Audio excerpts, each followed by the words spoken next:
Obesity is an extremely complicated issue. There's so many different factors at play. And when I post something about obesity or coronavirus or ADHD, I'm talking about one tiny little bit of the puzzle here.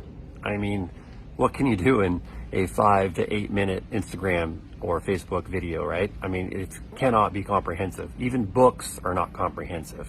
Online courses and conferences are not comprehensive. So my point of doing these small videos is to give you a nugget of information that may be applicable for you. And if so, you apply it and give it a shot. If it's not applicable to you, well, maybe share it to a friend who it will apply to them. So if I'm talking about how AcetylLCarnitine can help transport fat and help reduce or minimize your cravings, that's a good thing. If you've already tried AcetylLCarnitine, doesn't work for you, it doesn't work for you. But for someone else, AcetylLCarnitine can be a game changer. For me, if I take AcetylLCarnitine in the morning, then I usually don't have to eat for a few more hours. And to me, that's a game changer, because eating when you already have some excess padding, which most of us do, around our middle or elsewhere, we can burn that fat. If you wake up in the morning and you don't eat, but you hydrate, you have some electrolytes before you get going, which I will be doing this morning. I'll have some electrolytes and I'm gonna go work in the yard. And I'm not gonna eat prior, because if I have the AcetylLCarnitine, some electrolytes, and I go work in the yard, I have fuel stored on my body. Many people have fuel stored on their body. The problem is they do not know how to tap into that fuel storage and burn it. They wake up in the morning and they do as they believe. I've got to have breakfast because I'm starting my day. I want to start my day off right. Well, I respect that, but you have fuel stored on you. You have a gas tank. Now let's ignite that gas and give you some energy. So that's what the AcetylLCarnitine does, and that's what the electrolytes do. So many of us are dehydrated. If you're dehydrated, you cannot harness that energy. So it just doesn't work. So you have energy as ATP, right? That's your actual energy source in your body. But ATP stands for adenosine tri-3-phosphate. And you receive bursts of energy when those phosphates are cut off.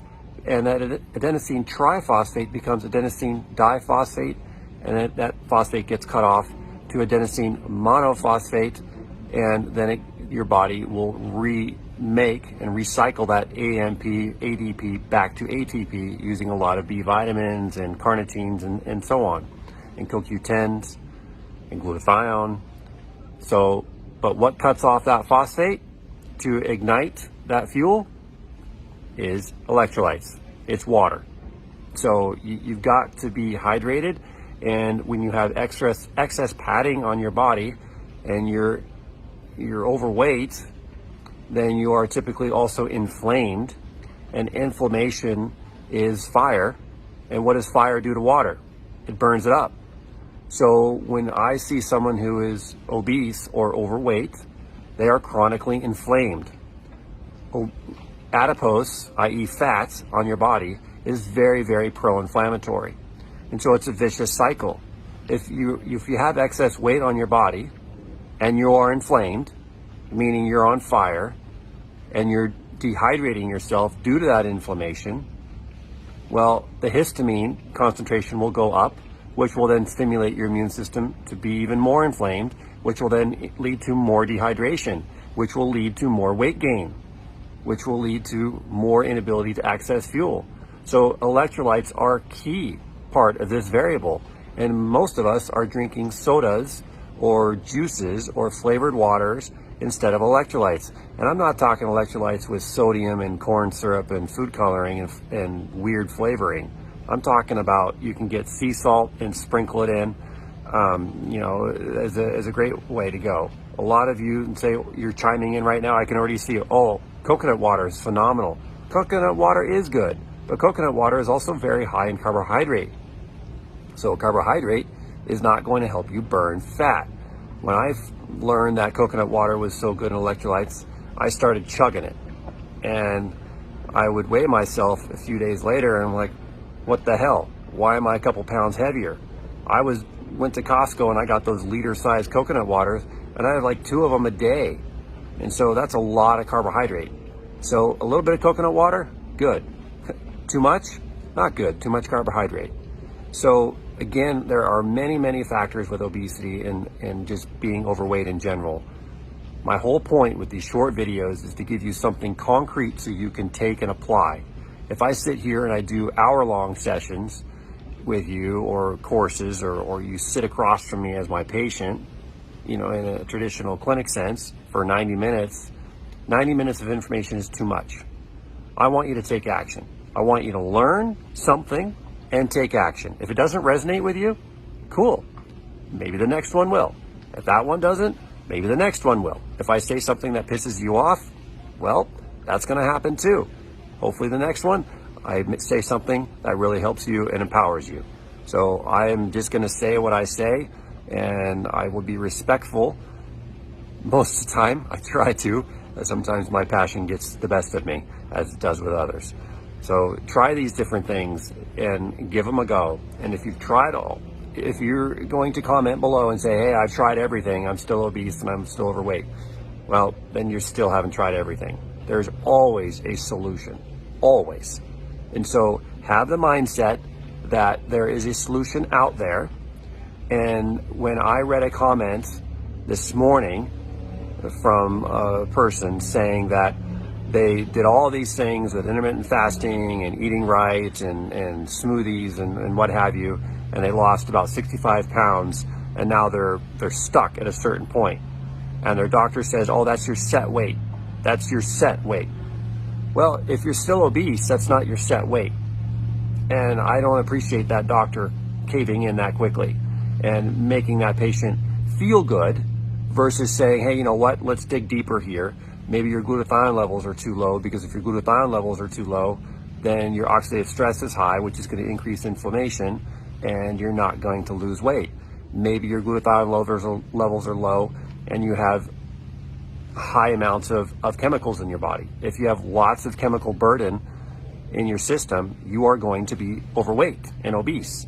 My good friend and colleague, Dr. Joseph Pizzorno, who wrote the textbook of natural healing along with Dr. Michael Murray, both phenomenal naturopathic physicians, Dr. Pizzorno is doing a research study right now on how phthalates and glyphosates and Roundup and other chemicals that are pervasive in our environment are the main cause of diabetes type 2, not sugar and not corn syrup. And he's got lots of evidence on that. And he also has patient results where he's done detoxification. We supported the liver. He has put them in saunas. He's taught them about water filtration and shower filtration for reducing chlorine exposures and buying organics and avoiding the dirty dozen foods. And what happened? They all lost weight and their blood sugar normalized and they're no longer diabetic. So you got to wonder what's going on with an environment. Why is such a huge amount of our population obese? And why is a COVID-19 virus knocking out the obese so much? Well, inflammation. So you got to knock down the obesity. You got to lose the weight. And my job is to help you understand how you can do that, because at the end of the day, a vaccine is not going to help you if you're obese or overweight. And I struggle with balancing my weight as well. It's work. It's not easy. And when you're sitting with friends and you want to eat more, well, enjoy it, because shaming yourself the next day is going to be a problem. So, for example, when I was camping with my friends and I had a gin and tonic, which is very rare for me, I'm talking very rare, I enjoyed it. And the next day I didn't eat breakfast, and I didn't eat until 3 the next day because I felt I didn't need to. I got a lot of extra fuel from that alcohol, which was not good, clean fuel, but it needed to be burned off. And did I shame myself for it? No. Shaming is worse than the food that you're consuming. So love yourself, support yourself, and if you are making a decision which dirties your genes, that's okay. Just know that the next decisions that you make, if you keep compounding it with dirty decisions, you're going to feel worse about yourself, and you're going to feel more shame and more anger at yourself, which is then going to perpetuate that cycle too. So there's a lot of shame eating, right? There's a lot of guilt around that. So just work on your mind and say, all right, I'm going to clean my jeans right now. I'm going to eat something that is going to be supportive of my body, because I love myself. So you gotta love yourself. So why don't you just go in the mirror and tell yourself that you love you? And that's a big one as well. So I hope these videos do help you. They're intended to do that. They're not intended to insult or complicate your day. They're all designed to benefit you. And if you still haven't read the book Dirty Jeans, there is a heap load of information in there that you can apply, and it is a lot of information. So find something that you resonate with in that book, put it down, and go apply it, because there's so much you can do.